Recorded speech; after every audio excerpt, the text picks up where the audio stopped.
నమస్తే, welcome to Suman TV. అయితే బరువు అధికంగా పెరిగిపోతున్నారా? చిన్న వాళ్ళ నుంచి పెద్దవాళ్ళ వరకు ఏజ్ డిఫరెన్స్ అనేది ఎవరికి లేదు. అందరూ కూడా అధికంగా బరువు పెరిగిపోతున్నారు. మరి దీనికి కారణాలు ఏంటో తెలుసుకోవడానికి ప్రస్తుతం నాతో పాటు ఉన్నారు చేతన్ గారు, డాక్టర్ చేతన్ గారు. మాట్లాడి తెలుసుకుందాం. నమస్తే సార్. నమస్తే మేడం. సార్, నేను చెప్పినట్లే బరువు అనేది చాలా మందికి సమస్యగా మారిపోయింది. చిన్నవారిలో కూడా అంటే చాలా ఫ్యాట్ అయిపోవడము, దీనికి కారణాలు ఏంటి ఉండొచ్చు? చూడండి, చాలా సార్లు ఏదో అండర్లైన్ కాజ్ కూడా ఉంటది. అంటే థైరాయిడ్ ఉంటది పేషెంట్లకు, అప్పుడు బరువు పెరుగుతుంది, స్పెషల్లీ ఫీమేల్స్ లో. మళ్ళీ హార్మోనల్ ఇంబ్యాలెన్స్, పీసీఓడి కానీ, థైరాయిడ్ ప్రాబ్లం ఇప్పుడే చెప్పినా కదా, దానివల్ల కూడా పెరుగుతుంది. మళ్ళీ ఇంకా వేరే హార్మోనల్ కి సంబంధించిన డిసార్డర్స్ ఉంటాయి, దానివల్ల బరువు పెరుగుతుంది. అది కాకుండా ఇప్పుడు బీపీ పేషెంట్లు, షుగర్ పేషెంట్లు, ఇప్పుడు నరాల బలహీనత ఉన్న వాళ్ళకు కూడా బరువు పెరుగుతుంది. ఎందుకు? వాళ్ళు మందులు వాడతారు కదా, ఆ మందులు వాడడం వల్ల కూడా కొన్నిసార్లు బరువు పెరుగుతుంది అనమాట. అచ్చా సరే, ఇప్పుడు ఇవన్నీ ఏం లేవు అనుకోండి, అయినా బరువు పెరుగుతుంది, తగ్గట్లేదు. దానికి ఏం అర్థం వస్తుంది? మన బాడీకి ఎంత అవసరం ఉంది, మనం దానికన్నా ఎక్కువ కన్జ్యూమ్ చేస్తున్నాం. మనం మన బాడీకి ఎంత అవసరమో దానికన్నా ఎక్కువ కన్జ్యూమ్ చేస్తేనే మన బరువు పెరుగుతుంది ఆ టైంలో. ఓకే.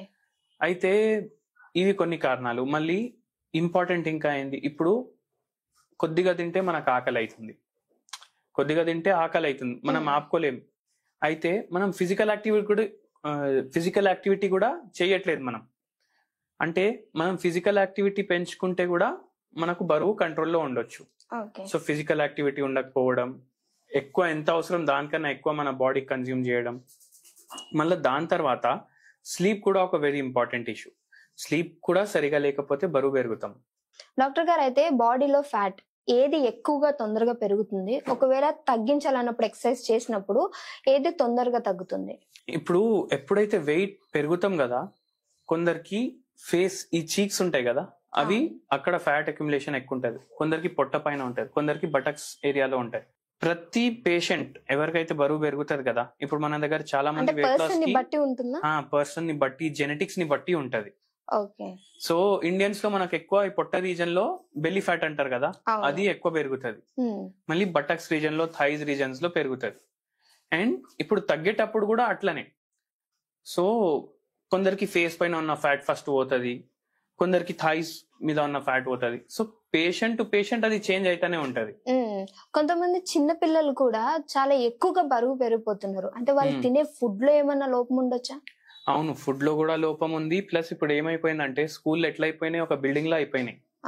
గ్రౌండ్ ఉండదు, ఏముండదు. పిల్లలకి ఆల్రౌండ్ డెవలప్మెంట్ ఉండాలి, కానీ పిల్లలకి ఆల్రౌండ్ డెవలప్మెంట్ ఉంటలేదు. మార్నింగ్ 7ంటికి పోతే ఈవినింగ్ 8ంటికి వస్తున్నారు పిల్లలు. ఎక్స్ట్రా క్లాసెస్ అనేసి, స్టడీ అవర్స్ అనేసి, ట్యూషన్లు అనేసి, అప్పుడు ఫిజికల్ యాక్టివిటీనే లేదు కదా. అండ్ ఫుల్ డే బ్రెయిన్ పనిచేస్తుంది. అయితే బ్రెయిన్ ఇప్పుడు మనం ఒక 2-3 గంటలు పనిచేస్తే మనకు జర డల్నెస్ వస్తుంది. అప్పుడు మనం చాయ్నో కాఫీనో తీసుకుంటాం. పిల్లలు ఏం తీసుకోరు, ఫుల్ డే కంటిన్యూస్లీ వాళ్ళ బ్రెయిన్ నడుస్తూనే ఉంటది.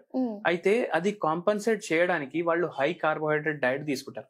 చాక్లెట్లు తింటారు, బిస్కెట్లు తింటారు, మళ్ళీ చిప్స్లు, జంక్ ఫుడ్ ఇవన్నీ తింటారు. ఎందుకంటే మైండ్ అడుగుతుంది అట్లా, మళ్ళీ నేను యాక్టివ్ అవ్వాలంటే ఇవి ఇవ్వండి అనేసి. సో అవి కొన్ని కారణాలు. మళ్ళీ పిల్లల్లో కూడా థైరాయిడ్ కేసులు పెరుగుతున్నాయి. మళ్ళీ ఎప్పుడైతే స్కూల్లోనే అమ్మాయిలు ఉంటారు కదా 13 years కి 12 years కి, అప్పుడే వాళ్ళకి పీసీఓడి వస్తుంది. అయితే ఈ కారణాల వల్ల వాళ్ళకి వెయిట్ పెరుగుతుంది. ఓకే. అంటే ఇప్పుడు మీరు అన్నారు థైరాయిడ్ అని, అంటే బరువు పెరిగిన తర్వాత థైరాయిడ్ వస్తుందా, లేదా థైరాయిడ్ వచ్చాక మనుషులు బరువు పెరుగుతారా? థైరాయిడ్ వచ్చినాక బరువు పెరుగుతారు, కానీ ఆల్రెడీ బరువు ఎక్కువ ఉన్న వాళ్ళు కూడా వాళ్ళు ప్రోన్ ఉంటారు థైరాయిడ్ ప్రాబ్లమ్స్ కి, పీసీఓడికి, మళ్ళీ డయాబెటీస్ కి. అంటే బరువు వల్ల ఎన్నో రోగాలు వస్తాయి మనిషికి. అందుకే బరువు కంట్రోల్లో పెట్టుకోవాలని అంటారు. కానీ అందరూ బరువు హెల్దీగా ఉండాలి అనేసి తగ్గాలి అని అనుకోరు. ఎవరైనా ఇప్పుడు దావత్ పోతే అరే ఏంది లావు అయిపోయినావు అట్లా చెప్తారు కదా, అట్లా చెప్పినప్పుడు అరే నేను లావు కనిపిస్తున్నాను అనేసి బరువు తగ్గాలనుకుంటారు. హెల్దీగా ఉండాలనేసి బరువు తగ్గాలని అనుకోరు. ఇప్పుడు బరువు పెరగడం వల్ల మోకాల నొప్పులు కూడా వస్తాయి. ఎందుకంటే చాలా ఎక్కువ వెయిట్ పడుతుంది కదా మోకాల మీద. ఆ మోకాల నొప్పి స్టార్ట్ అయిన తర్వాత బరువు తగ్గాలనుకుంటారు. అయితే ఫస్ట్ నుంచే మనం పెరిగే ముందే కంట్రోల్లో పెట్టుకోవడం బెటర్. ఓకే. ఒక పర్సన్ మంత్లీ ఎంత వెయిట్ తగ్గితే అది హెల్దీ వెయిట్ అని అంటాం మనం? చూడండి, ఏదైనా ఉంటే గ్రాడ్యువల్ ఉండాలి. ఇప్పుడు కొందరు 10 kgs కూడా లూజ్ చేస్తారు, నెలలో. కానీ అట్లా అంత ర్యాపిడ్ గా మందులు తీసుకొని, అంటే ఏ మందులు అయితే మనకు సైడ్ ఎఫెక్ట్ ఇస్తాయి కదా అటువంటి మందులు తీసుకోవద్దు. 3 kgs to 5 kgs మీరు లూజ్ చేయొచ్చు 1 month లో. మరీ ర్యాపిడ్ గా లూజ్ చేయొద్దు, ఎందుకంటే మీరు మొత్తం క్యాలరీస్ కట్ చేస్తున్నారు, ఒక డయట్ ఫాలో చేస్తున్నారు. ఆ డయట్ ఎన్ని రోజులు కంటిన్యూ చేస్తారు మీరు? అవునా కదా? ఇప్పుడు కీటో డయట్ చేసేటోళ్ళు ఉంటారు. కీటో డయట్ లో కార్బోహైడ్రేట్లు ఉండవు, కానీ బాడీకి కార్బోహైడ్రేట్స్ కూడా అవసరం, ఫ్యాట్స్ కూడా అవసరం, ప్రోటీన్స్ కూడా అవసరం. బ్యాలెన్స్ డయట్ అంటారు దాన్ని. అన్ని ఉండాలి ఆ డయట్ లో. కానీ మనం ఏం చేస్తాం, ఏదో మ్యాక్రో న్యూట్రియంట్ ని తగ్గిస్తాం. అట్లా తగ్గించి మనం ఎన్ని రోజులు తింటాం? అది వారం, 10 రోజులు, 2-3 నెలలు, దానికన్నా ఎక్కువ మనం తినలేం. సో గ్రాడ్యువల్ గా హెల్దీ వెయిట్ లాస్ చేసుకోవాలి. అయితే హోమియోపతి మెడిసిన్స్ దీంట్లో చాలా హెల్ప్ చేస్తాయి అన్నమాట.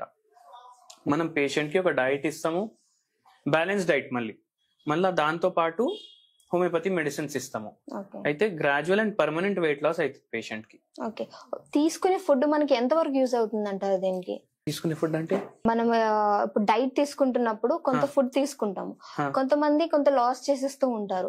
దీని వల్ల వాళ్ళకి ఫర్దర్ గా ఫ్యూచర్ లో ఏమైనా ఇబ్బందులు, ప్రాబ్లమ్స్ ఏమైనా వస్తాయా? అవును, ఇప్పుడు హోమియోస్టాసిస్ అనే ఉంటది బాడీలో.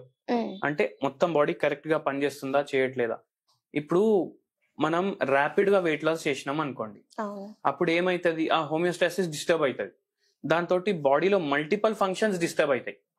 ఇప్పుడు ఏదైనా వెయిట్ లాస్ డైట్ స్టార్ట్ చేసిన వాళ్ళు స్టార్టింగ్ లోనే చెప్తారు మాకు కాన్స్టిపేషన్ స్టార్ట్ అవుతుంది అనేసి. అయితే దాని అర్థమైంది బాడీలో చేంజెస్ వస్తున్నాయి. ఎటువంటి చేంజ్ రాకుండా మనం వెయిట్ లాస్ చేసుకోవాలి. ఓకే డాక్టర్ గారు, అట్లా. థ్యాంక్ యూ డాక్టర్ గారు. థ్యాంక్ యూ అండి.